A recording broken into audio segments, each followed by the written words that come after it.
Let's start with a reading of the passage, and then we'll go through it word by word. Anna soror quae me suspens insomnia terrent, quis novus hic nostris successit sedibus hospes, quem sessore ferens, quem forti pector et armis, crede quidem nec vana fides genus esse deorum.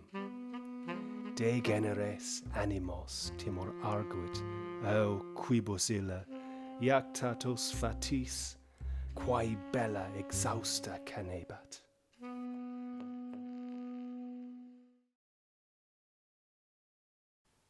Right, a quick tour through those words and through some of the trickier constructions.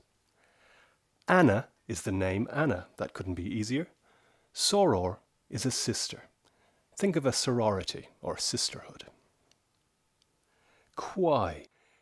Quis or quid is the interrogative adjective in Latin. Quis miles venit, what soldier is coming? Quae is the neuter plural of that. So start looking for a neuter plural that quae might go with. Me, meaning me, and suspensam, meaning suffering or anxious, literally hung up. Insomnia can just mean sleeplessness. Here it's a neuter plural. In fact, it's that neuter plural we've been waiting for. And it is linked to the English word insomnia. It can mean just that, or it can mean, as it does here, some of the causes of sleeplessness. Visions, bad dreams, night terrors, that sort of thing. We'll go with visions, I think. Terreo is to terrify. Terrent is the third person plural. They terrify. Quis, this is the interrogative adjective again. Quis is the singular masculine or feminine form. Novus literally means new. Romans often mean something strange or even monstrous when they say novus, which may suggest that the conservatism of Roman culture comes with a horror of novelty. Let's just go with strange here. Novus is masculine, by the way, so it may go with quis. Hic means here. You've seen that before. Successit, has climbed to or has arrived at. Nostris sedibus. Nostris is our. Sedibus can literally mean seats, but it usually means a settlement or a home. Here take nostris sedibus simply to mean our home. We've seen hospes before in our look at epitaphs, here translated as guest. Quem means whom, but it's kind of an exclamation here. What a man. Ferens is carrying, and sese himself. Ore can mean by the mouth, as in oral, but here it means the whole face or his general aspect. It's a tricky phrase, and a terrible literal translation would be something like, bearing himself as what a man by the face. In better English, judging by the appearance with which he carries himself, Aeneas is quite a man. Don't worry if you find this tricky, so will anyone. Any long Latin text that you encounter will have difficulties like this, but the published version will usually have a good explanation or at worst a reliable translation. You won't get everything first time when you're reading Latin, and you won't have to. Quam is another exclamation. Forti is strength, so quam forti, of what strength? Pectore, think of the pectoral muscles. Pectore could mean the physical chest, or it could mean some manly quality like fortitude or steadfastness.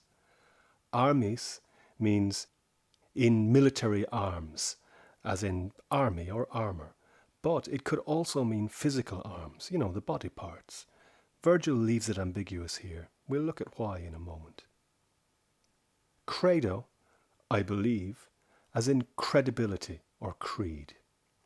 Equidem just means truly, or you'll see verily in some older translations. It might be worth bringing that one back. Vana is empty or vain.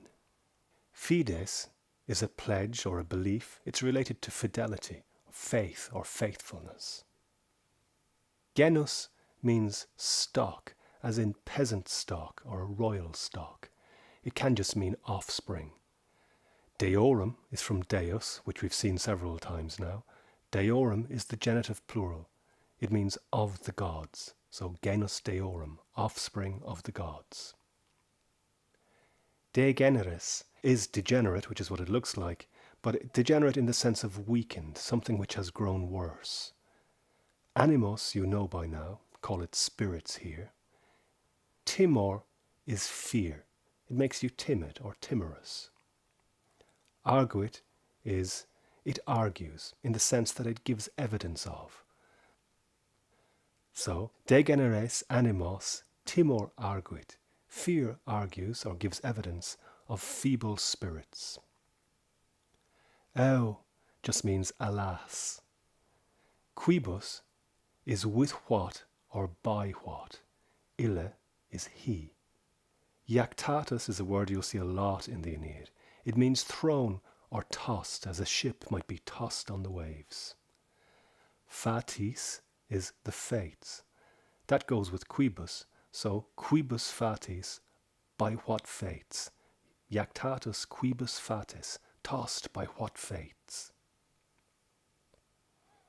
Quae is what again.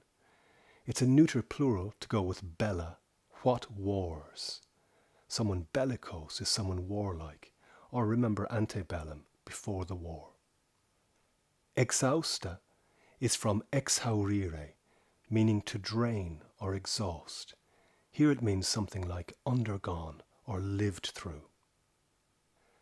Canebat, he was singing, or something like he was narrating. In the story of the Aeneid, Aeneas has spent a long portion of the previous night retelling his experiences in the Trojan War. It takes 2 books of the poem, in fact. So I went pretty fast there because you've accumulated some experience by now and some of these words are familiar, but you might want to go over it again. You can also download the word list, but we'll hear the full passage again and then we'll go on to look at the lines in detail. Anna soror quae me suspens insomni et herent, quis novus hic nostris successit sedibus hospes, quem ses ore ferens, quem forti pector et armis, crede quidem nec vana fides genus esse deorum. De generes animos timor arguit, o quibus illa, iactatus fatis, quae bella exhausta canebat.